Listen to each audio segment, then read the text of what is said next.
They never said they would stop building settlements, and they continued to encroach into more territory in the West Bank. So when I look at the structure of this deal, there's a lot of room for Netanyahu to engage in kind of tomfoolery. Donald Trump arrives in Israel as Israeli hostages detained since October 7, 2023 will be released by Hamas. So when you look at this, how significant is this day? I don't want to just be like a hater, but I mean, like, we already had peace in the Middle East in Trump's first term. I remember them saying that over and over again, peace in the Middle East, peace in the Middle East. Um, I, Trump does this thing. He's very good at like saying he has all these deals, but there are no deals. And then he just keeps saying it until everybody believes it, even though they're not actually there. Unless something has changed, as of my flight over, I've read the, was it 20 or 21 point plan? 20. Nothing has actually been like worked out, I don't think. Well, phase one is today. Well, phase one is over the weekend. So that is working out today, where the hostages will be released, and of course these political prisoners. And then I think it's some 2,000 Palestinians, I think, are supposed to be released from Israeli prisons. 250, yeah. Was it 250? 250 Palestinian prisoners will be released today. There's like a lot of vagueness in each of the points, so I'm not entirely sure what it means long term, or if this is just another thing that kind of like falls apart again after a couple of weeks. I feel like we've had a lot of ceasefires and we've heard them say the problem has been solved a lot. It seems like a deal that it looks like Israel is getting a lot out of it, I would say. And I'm typically the pro-Israel guy, but it kind of reads like an Oslo III agreement. They're talking about de-radicalizing the entire Palestinian Authority. I don't know what all that entails. I don't think there are any details of that. They're saying that Hamas is to be completely removed from the government. I'm not sure. Does that mean that anybody that was part of the government before can't be a part of the new government, period? Or they just can't have the Hamas entity? I don't know if that's like been solved yet. I mean, like, anything that stops the fighting, I think, is good, just because I'm sick of talking about it, and I don't want to have any more of my, U.S. politics brain wasted on Israel-Palestine. I don't know how many more times, Netanyahu can invade Gaza to look for Hamas. It feels like it's kind of run its course, so yeah. But no, I'm not giving any credit to Trump when I feel like this war has ran its course, has ran its course for like so long, and now they're finally winding it down and figuring out some kind of off-ramp. And I mean, I don't even know what there's left to shoot bombs at on the Gaza Strip anymore. But do you think he should? I mean, you're correct in the saying that there is so much this 20-point peace plan that hasn't happened yet, and there is so much kind of, I guess, pessimism in terms of if this would happen. But for right now, today, obviously, quite a few hostages that have been detained for over 2 years today will be released back to their families. And it was Donald Trump, I guess, and his administration that got that over the line. So do you think he should deserve a little bit of credit for at least that? Because this is a big deal, these hostages coming home. Obviously, the prisoners also, but the fact that there's also been a 72-hour ceasefire, but that will end pretty much right now. I mean, it's nice. Hostages coming back are always a nice thing. If Hamas actually leaves, that's a nice thing. I don't know how much credit or how much Trump had to do, with engineering this outcome. If it seems like if he had a significant input in anything, he would have been able to end it sooner. So it seems like it's kind of run its course, and now here we are at the end. And whatever that means, yeah. Why do you think Trump could broker at least this phase one? Even if, yes, it was him, it was Jared Kushner, it was Steve Witkoff, could get this deal of phase one over the line with Hamas and Israel, but Biden couldn't, because the hostages was a strategic tool from Hamas. That was kind of what they had, their card to play. Biden unveiled his own three-phase plan back in May 2024. Israel accepted it, Hamas did not. And as you mentioned, there were a few ceasefires put in place. We thought that this was going to happen. And then on certain occasions, it didn't happen. But today, that part of the phase has gone through. These people will be returned. Prisoners will be released, as you said. There's been this 72-hour ceasefire, partial withdrawal of Israeli troops out of Gaza. So I wonder, why did Trump get this through, but Biden couldn't?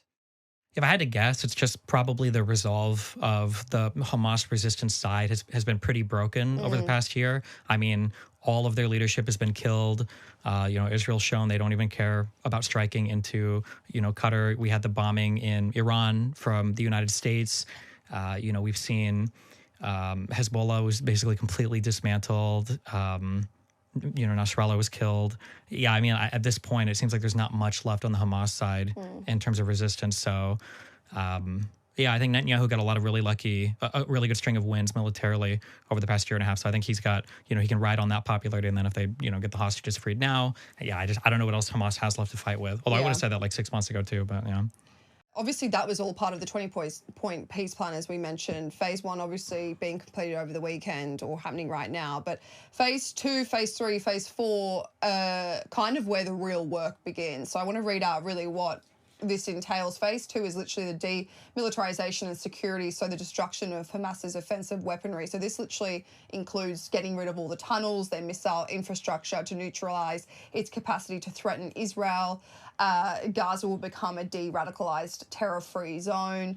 Phase 3 is the establishment of this transitional government structure. So obviously that would mean that Hamas no longer actually even in a governing body, that they would create a new government, and there's the creation of the Board of Peace, which is this Tony Blair and Donald Trump thing. So, can you clarify, is that Board of Peace, is it supposed to be the U.S. president on that, or is it yeah, Donald Trump? He's on the board. No, well, no, I know Donald Trump is on the board, but is it just him? Donald Trump. Okay, yeah, because I don't... Mm-hmm. And then obviously more humanitarian aid. And then I guess stage 4 is the reconstruction and pathway to Palestinian self-determination and recognition of statehood. So basically there is a lot to do from now on. So do you think we can move out into phase 2, 3, and 4? Do you think Trump will be able to get there? I mean, so this is like my broad, like encompassing history to where we are today kind of feeling about things is I don't think that Netanyahu is a good partner for peace, for long-term peace for the Palestinians. Netanyahu, to me, always comes off as a bit opportunist in that, if he's forced to make some kind of peaceful agreement or deal, he will, but he's always going to be, nibbling around the edges to push as far as he can. So like the Abraham Accords, I think, were largely spurred by Netanyahu wanting to annex more parts of Area C, I think, outside of Jerusalem. And, it's always like trying to take a little bit more. And when I look at this agreement, it's really like a framework, I feel like it almost resembles, like Oslo 1, the Oslo Accords, and Oslo 2, like in 93 and 95. And the problem with those is that they were frameworks, they were patchwork, but both sides felt like both sides were kind of not adhering well to the agreement. Arafat was always reluctant to call off violence, and he didn't when the Second Intifada broke out. They never said they would stop building settlements, and, they continued to encroach into more territory in the West Bank. So when I look at the structure of this deal, there's a lot of room for Netanyahu to engage in kind of tomfoolery, whether I don't know what it means when he says it looks like he wants to like take apart the Palestinian Authority. It looks like they want to have their own government in the Gaza Strip. Like, is Netanyahu ever going to be okay with a unified government in the Gaza Strip and the West Bank? I think he has to be. I think it's meant to be a Palestinian government that he has no control over. For both, yeah. Well, yeah, we say no control though, but like if Trump is going to be there and Trump doesn't know anything about Israel and Trump will do basically whatever Netanyahu, asks him to do, or it seems that way. It seems like Netanyahu's got a really long leash on this. Like it just doesn't feel like a good situation if you're a Palestinian, you're hoping for some kind of long-term resolution. It looks like you're basically allowing Israel to dictate more terms to the Palestinian people for an indefinite period of time because there are no strict timelines or anything, yeah. Well, the other thing is that Donald Trump basically said if Hamas doesn't sign off on the rest of this proposal, that he basically would give license to Netanyahu for total obliteration of Hamas. Isn't that just the means the war continues? Yeah, but I mean, like, what else are they going to obliterate? I don't know. Also, how many times has Trump said that? I feel like Trump said that, I think it might have been the day he got elected. He was like, they said that they're going to release all the hostages, and if they don't, then it's going to be total obliteration. And this was like almost a year ago at this point. So, yeah, I don't even know what else. Foreign policy expert Harley Lippman, he told Sky News that the next stages will be very difficult. He said, remember, Hamas still bristles at the notion of disarming, so what they'll probably do is hide weapons. They may give up some, but it's there. Hamas is not like ISIS. Hamas will adjust and adapt. They even said it. They'll participate in political process. They're very unusual that way. They know what they need to do for the moment is to just adjust to the new reality. They've done it before. So while they may be down, as the expression goes, they're far from out. So, I mean, Stephen, if this is the case, should the Trump administration be refraining from continuing to say that the war is over? Because that's what they've said. Yeah, but I mean, like he also says he's ended 7 wars, or I guess 8 now. So you kind of just have to ignore whatever comes out of the White House for the next 3 or 4 years because it's all kind of fantasy. Is that what you do as an American? Well, I mean, I cover it, but I don't take it very seriously. Like I'm not quoting Trump for what's going on in the world, basically. Yeah. Have you ever taken any administration seriously at their word? Yeah, for sure. I think we live in a new era where the problem is like Trump doesn't have a comprehensive vision, I think, for what Israel Palestine should look like or what anything in the Middle East should look like. And, Witkoff is running around. I don't know all the time if he knows what's going on. Like he was our envoy to Russia, for instance. And I remember listening to him talk to Tucker Carlson, and he didn't know any of the regions that were being contested. Yeah. And that was just very strange to me because I think a month later he's talking to Putin and supposedly the one that's working out deals. So, well, at one point he didn't take a translator. Oh, they used the Russian provided ones. Yeah. I remember that. Yeah, there's a lot of weird stuff. But I think the issue, it sucks because I just sound like a hater. But like I do believe that the issue is one of kind of like knowledge and vision. Like Trump just doesn't have a good idea of what he wants like any of these parts of the world to look like. And if you don't have like a guiding vision, well then who's to say who you're listening to or what you're trying to like guide people towards? Do you think that he's more so looking at this situation, not just Israel and Gaza, any sort of global conflict that he's wishing to solve? He almost wants to just wrap it up into a bow, but then forget about it. Yes, absolutely, yeah. So he wants to say, I've solved this, but then he wants to wipe his hands clean. Yeah, basically, yeah. That's why he keeps getting so mad at Putin, because every time they have a talk and then Putin starts bombing stuff again, that's why he's getting real mad and he's starting to side more and more with the Ukrainians because he feels like he's being taken for a ride, which he is. He feels like he's being lied to. Yeah, go figure. Stephen, I want to get your thoughts on the government shutdown. It's entered its 12th day today. It doesn't seem like there really is an end in sight. Just for our audience. It ended today? No, 12th day, but it doesn't seem. Oh, the day. It doesn't seem like there is an end in sight. It's estimated that around 900,000 federal employees are furloughed, 700,000 are working without pay, 4,200 federal employees have already been cut, actually with permanent layoffs. So what's your take been on this shutdown? Do you think it could have been avoided? Yeah, of course it could have been, but I mean, at this point, I think if we're on day 12, then as of yesterday, I think Trump has presided over more shutdown government than every other U.S. president combined. So, and the majority in almost all of those shutdown governments, it's been the Republicans who had the Senate and the House of Representatives, both halves of our Congress, our parliament, or whatever, and to see. Yeah, Trump continue to have shut down governments while owning both halves of Congress. He's just legislatively, he's just an incredibly ineffective president.